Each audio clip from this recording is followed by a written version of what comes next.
Minister Bartlett is on. So he was actually with us last night at the Money Mission launch, and he dropped some interesting data during his presentation. So I did not know that off the money, the billions that tourism brings to this island, 42% is in food. So if you're looking to invest in the tourism sector, it's not just hotel and Airbnb. Look at food service for that sector as well. So there's so many opportunities, and he's on with us right now to talk about the opportunities in tourism. Good evening, Minister Bartlett. Good evening, Kalila. How are you? And Good seeing you two evenings in a row. And absolutely, yesterday evening was outstanding. It was absolutely outstanding. And Thank you it so was much. really good to see that grouping of young people. And that In person. absolutely, that's what excites me, to see that the young minds are engaged in wealth creation, and they recognize the value of money, as a capital. But it's no good with them. It is a dead capital if it's not converted into wealth. So this is what we have to do, and the wealth comes out of the various activities and the assets. Absolutely. So my viewers are all about let's get that money.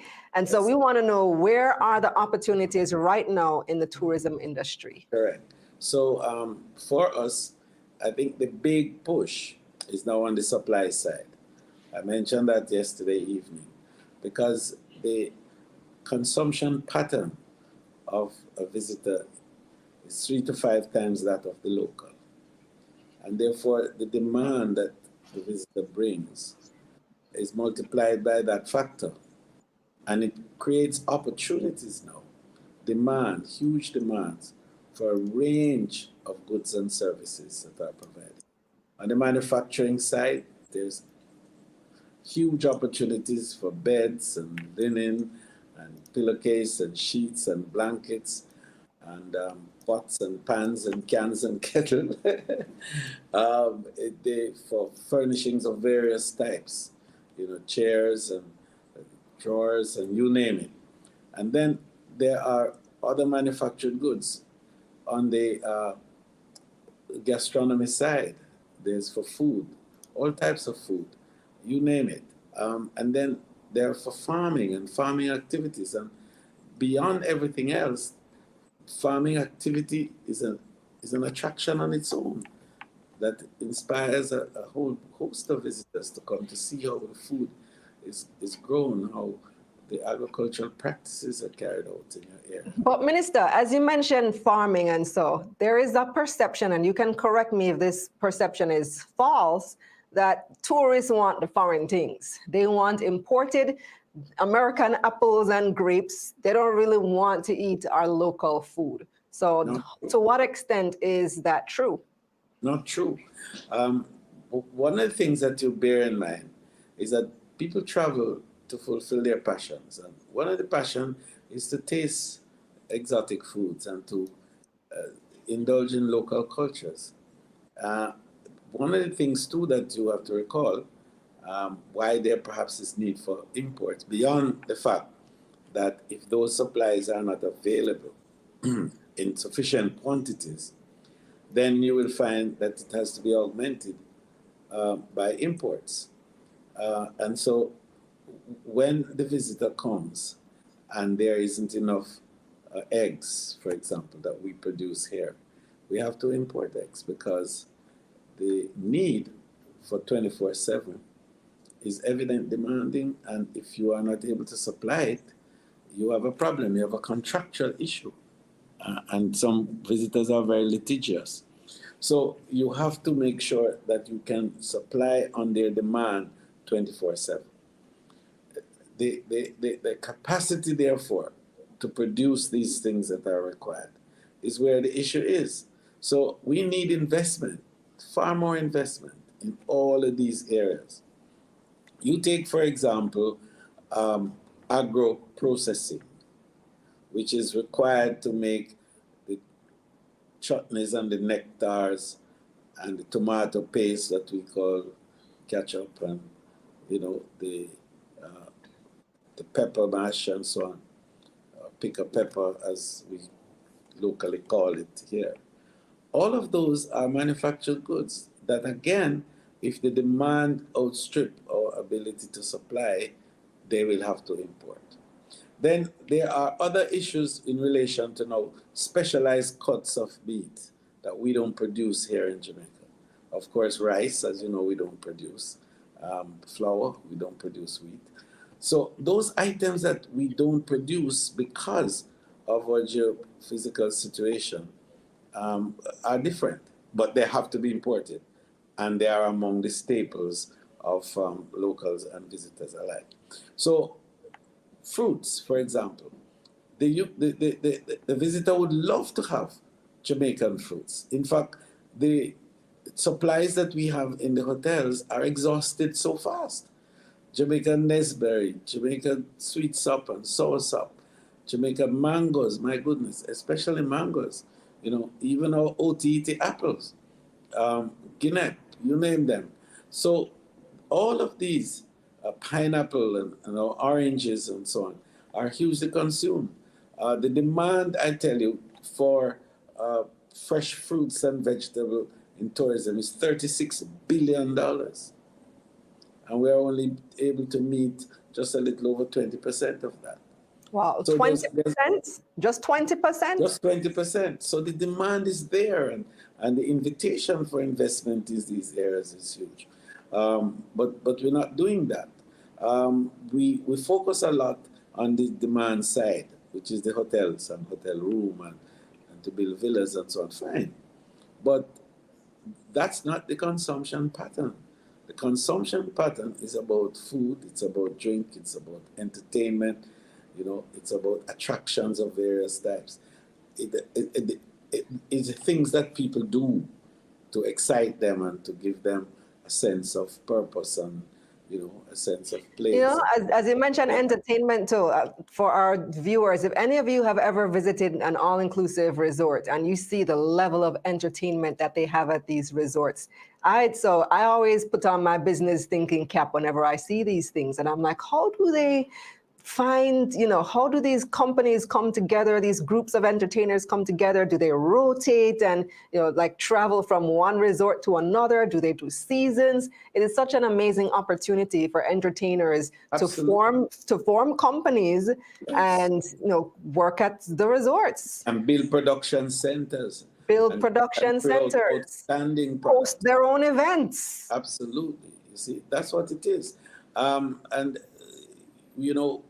we did a small network, which we call our Linkages network. And what we tried to do was to identify 5 of the huge areas of demand that exist within the consumption pattern of the visitor. And we started with gastronomy for food. And we're saying, just invest in food, almost every time. And the technology is there for your food supplies and your food entity to be positioned. You can be positioned on our platform through JTB. But we have social media access now unlike anything that we've ever seen in life. The ability to connect and to be able to transact yourself and to also get payments instantaneously and to be able to make choices. The world has never seen anything like this. And the opportunities, therefore, for tourism is infinite, simply because you can now connect with people virtually as well, make business deals virtually. And when they arrive in the country, you have already done the deal, the money's in your wallet, or in the bank account, as the case might be. And all they do is just consume, have fun, and go back home. So, Minister, we already have a lot of comments online, people chiming into this conversation and posing questions for you. So Treat You Botanical says, the food industry generates the most income for the business, but sadly, the workers are often overworked and underpaid, long extended hours. And that applies to both the food industry and the tourism industry. So how do we address these issues? Well, what happens is that the skill levels are, I think, how remuneration are structured. I've been working in the industry now to build capacity for human capital development. We're training. We're certifying.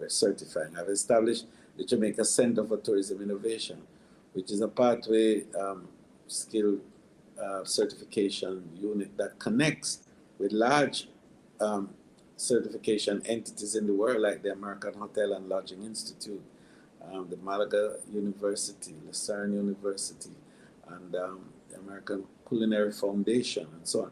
And these entities work with us to certify qualified workers by way of competence only, yes, but not certified. And we give them certification. And that allows them now to have mobility and to attract higher levels of remuneration. We have established in high schools, in 30 high schools across Jamaica, in the sixth form grouping, an associate degree program in hotel management and customer service. And that allows for graduates from high school now to get entry levels into hotels at rates and remuneration levels that are above what is normal. So the historic situation with the entertainment and the hospitality industries and so on is that we tend to attract low skill and therefore low remuneration. Upskilling is a huge part of changing that whole paradigm and to, in fact, affect what I call the labor market arrangements. So Nanosense says there's too many middlemen in that sector. And he was referring to when you were saying that we need to have more people who are growing food to sell to the tourism industry, to the resorts and so on. But he says there are too many middlemen. So it's hard for local farmers and local producers to actually get those contracts with these players, industry players. That's a good point. And that's why we established a platform app called Alex. And we developed that app with RADA to enable the small farmers all across the country to connect directly with the purveyors and the procurement officers at the hotels. So now, through Alex, and last count I had for the year so far, over $137 million of transactions took place on that platform with small enterprises, small hotels connecting with small farmers and large hotels connecting with small farmers across Jamaica and selling, and it's increasing. So yes, we recognize that there is that middle situation, but technology is helping us to bridge that gap. Okay. So another thing that I heard you say, not last night, but probably a couple months ago, that really surprised me is that the number of Airbnbs, the number of rooms available via Airbnb and other short-term rentals, I use Airbnb to refer to all short-term rentals because it's the most popular, that has actually exceeded the number of hotel rooms. Can you speak to that? Like, what is the ratio there? It hasn't quite exceeded hotel rooms yet. It probably might not. But it certainly has expanded exponentially over since COVID. This post-COVID period has seen a real, surge of Airbnb or share economy activity within the industry. Last year, for example, the revenue generated by the Airbnb group, as they are commonly called, was a little over 100 million US, and it represented nearly 30% of all the visitors who come to the country. So it's happening, and what that has done is to insert a whole range of small and medium players into the tourism industry and has democratized the accommodation subsector in a way unprecedented. So you'll be surprised where tourists are going now, for accommodation. They're in areas that you sometimes wouldn't think of going yourself. Like where? Like Trenchtown. And I'm sorry, I don't want to call it special places, and I shouldn't. But I'm Well, we saying want to know, our viewers want to know where the opportunities communities, are. So where are the tourists going communities that now? you would normally not associate, with leisure activities and also with accommodation. And it's all over. It's not just in the inner city areas of Kingston and Montego Bay and Ocho Rios and so on, but it's also in some deep rural places that we've never thought that would accommodate visitors. But they go because they want that kind of experience. And recall I said, people travel to fulfill their passions. What are Yeah. these passions? You name it. A Almost lot of any. people come for the cultural experience as much as Absolutely. the beauty and the sea and the sand and all of that. And They they want to just sometimes experience. want to inhale some fresh country air. They want to be with the rich biodiversity of this beautiful island.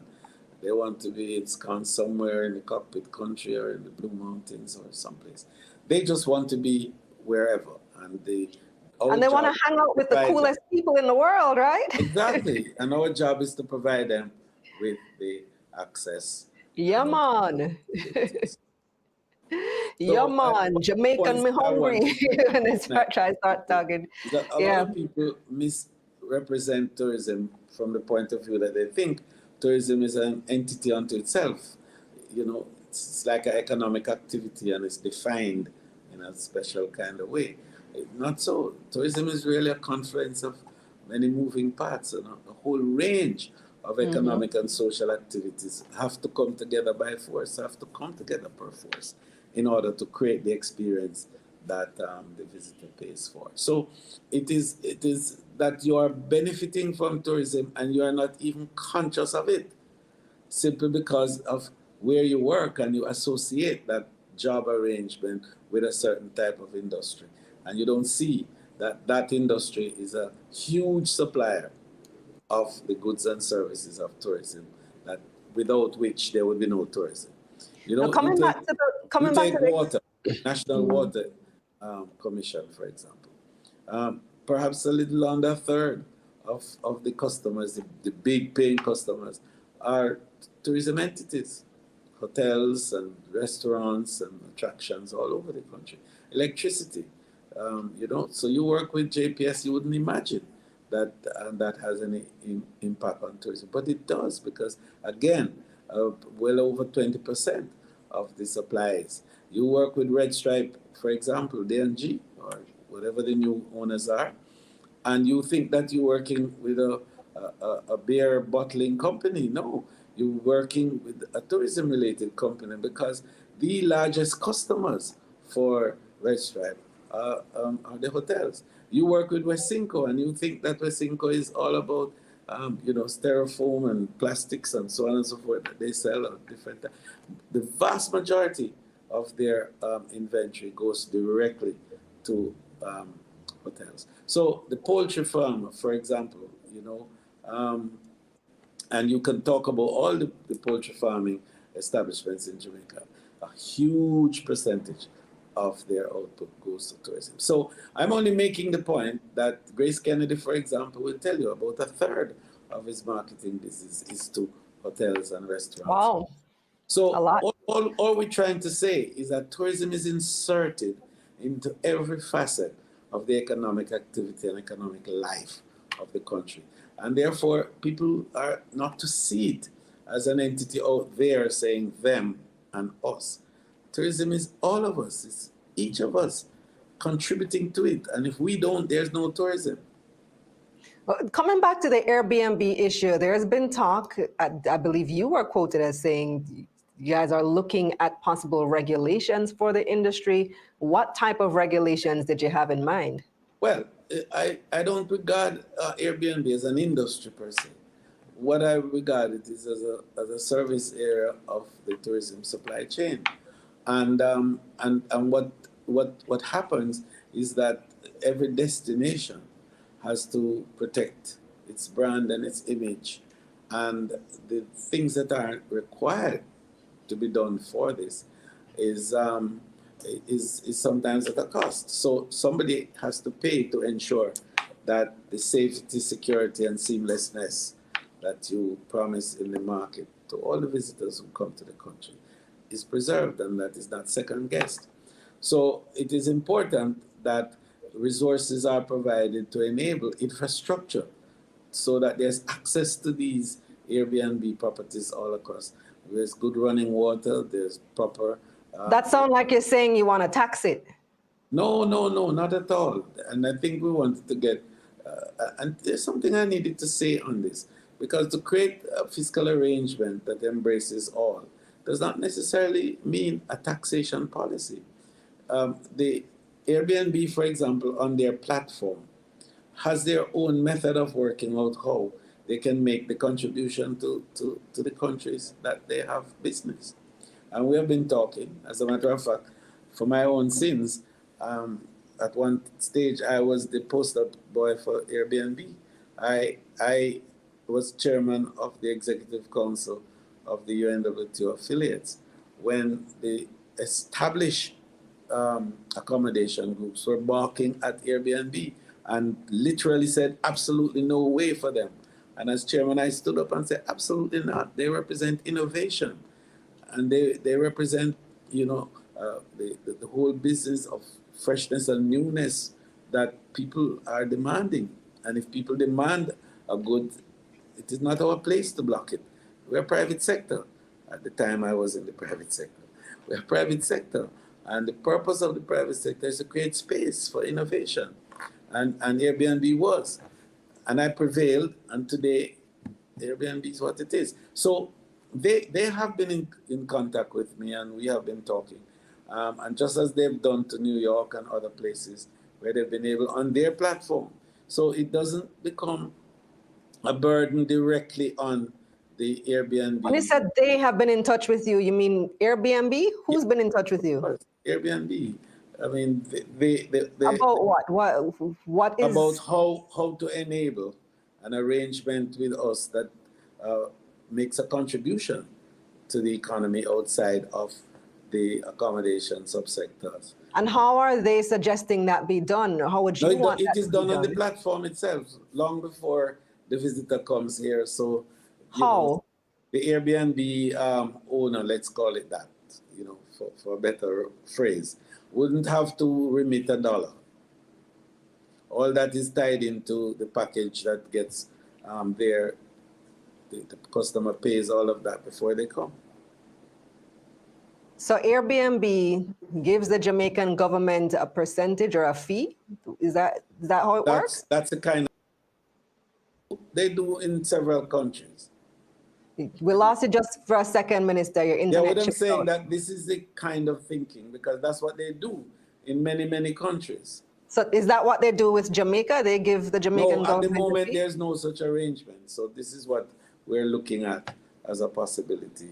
So are you So negotiating instead of everybody that type of getting arrangement? nervous and scared that you're going to be, hounding them down with tax auditors and so on. No, are you negotiating that type of arrangement now? That's what I'm saying. That's the kind of thinking that we're looking at. Yes. Okay. No, but when it comes to Airbnb as well, there's another part of the equation, another part of the, there's the pros and cons towards it. And we've been having this discussion on my social media platforms the past few weeks, whereas people are saying that Airbnb, people are buying up these properties to use as Airbnb. And while it benefits the tourism industry, it leads to a shortage of housing opportunities for locals. So how do we achieve that balance? Right. So that's a very delicate discussion, especially that you're talking about private initiative and private sector activity. And, the market is about demand and supply. So what we have to look at is you can't regulate and say to people, once you own a property, you don't have a right to its usage and how it is used. But I think that from time to time, different strata management arrangements are established, and the homeowners get together and make rules about how they will operate in their space. So I think that much of that has to be the way forward, as to, because you can't regulate and say that, you cannot have more than 10 rooms in this place for so-and-so, or 5 rooms for so-and-so. I know that it is a challenge, I've seen the problems that New York is having in that regard. I knew of the problem that Barcelona had in Spain in that regard, and so on. So we're quite aware of it, but I think a lot of the activities have now to be managed and regulated by us ourselves, we the homeowners.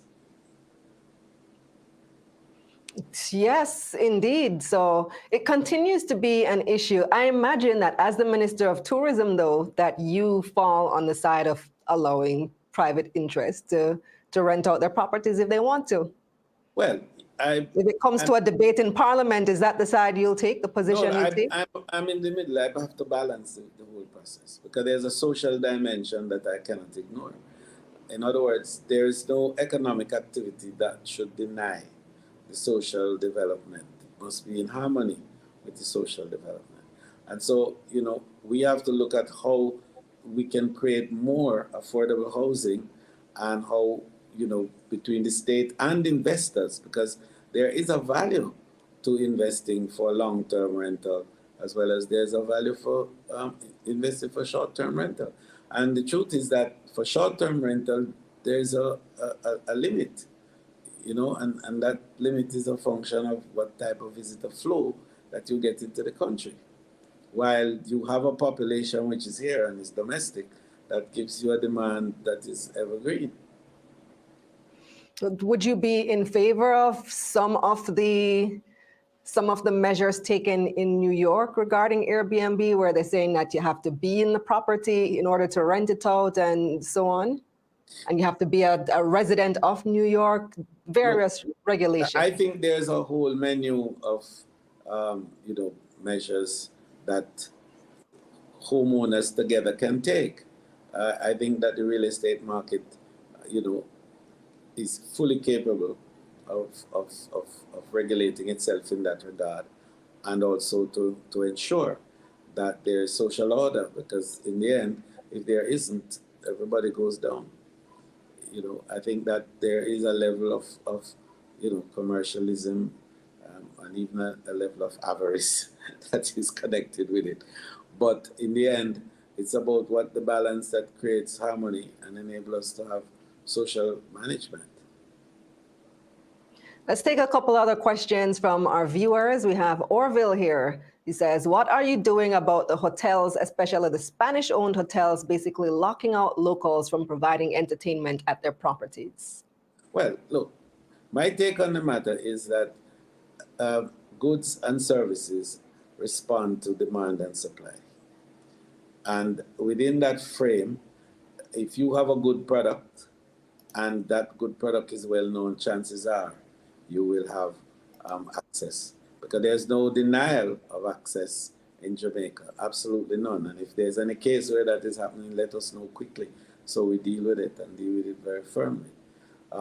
But every area has a requirement, and standards are established, and people want a certain type of product. And if you have that product and it is available and attractive, I'm sure that you will not be denied. I think a lot of times when we hear arguments about it, it has a lot to do with the kind of product that you are presenting. This is one of the reasons why we are now looking at establishing an entertainment academy for tourism, because tourism, like every other activity, has a particular requirement for a certain level and standard of performance and activity. And so it's not every entertainment activity that is attractive to a visitor. It is true that the passion points vary, but at the same time, for example, entertainment for children and for certain demographics are different from other demographics. For example, entertainment for the millennials versus entertainment for the baby boomers. Last night we spoke about that a little, and to remind everybody that there's still 71 million baby boomers in the US that travel and that go all over. Their type of entertainment is different. So you have to look at how now to create that which is going to be appropriate for the market. So before you leave, Minister, a couple of hot topics that we have to address. One of them has to do with I don't think it was a hacking incident, but thousands of unsuspecting visitors to Jamaica were lured into paying, I think it's $35 to Telling enter you, the country. yes, Was it a terrible. cloned website? What happened? Believe me, I mean, we're still trying to find out properly what is happening. So what we in tourism have been doing is to put out you know, notices and to enter into various kind of arrangements to educate all our visitors and others that there is absolutely no fee, no payment, no pecuniary considerations for filling out your C5 form electronically. Go on the website, fill out the form, that's it. It really is a shame that we can't do anything without having the downside of scamming and all that sort of nefarious activity. It is really, really a shame. But what do you do if you go on what you believe to be the site and then there's a fee, but then you have to fill out the form in order to get into Jamaica? Well, once there's a fee, just stop.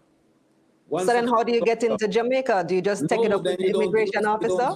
you don't use that system because we are discussing it. We're discussing it, and I know we're gonna find the answer in the end because the very technology that you have, which sometimes is not as foolproof as sometimes we think, but in the end we get it right. And every system all over the world has had these little teething pains and unscrupulous people try to do things with it. Even when we had the COVID arrangements, if you remember, you know, we had to be reviewing because there are always those who would try to break through the system for nefarious purposes. So if you encounter that issue, what do you do? Just say when you reach Jamaica, talk to the immigration officer and do a paper-based form? What do you do Well, in that situation? no, but I would say shut it down. I mean, because you can do paper-based as well. It's not just that everyone must do the electronic. There's still scope for that, and almost every airline still has the C5 forms in paper form, so you can use it. But we don't encourage it because we really want to perfect the system. And I'm hearing less and less now of people who, you know, have encountered this demand for payment. But I'm telling you, it is painful. It's not. It leaves a very bitter taste in your mouth. But Kalila, you know, unfortunately, you know, we have that element, and we're gonna have to just work it through and get it right. Okay, thank you so much for joining us, Minister Bartlett. Thank you very much, and keep on doing what you're doing.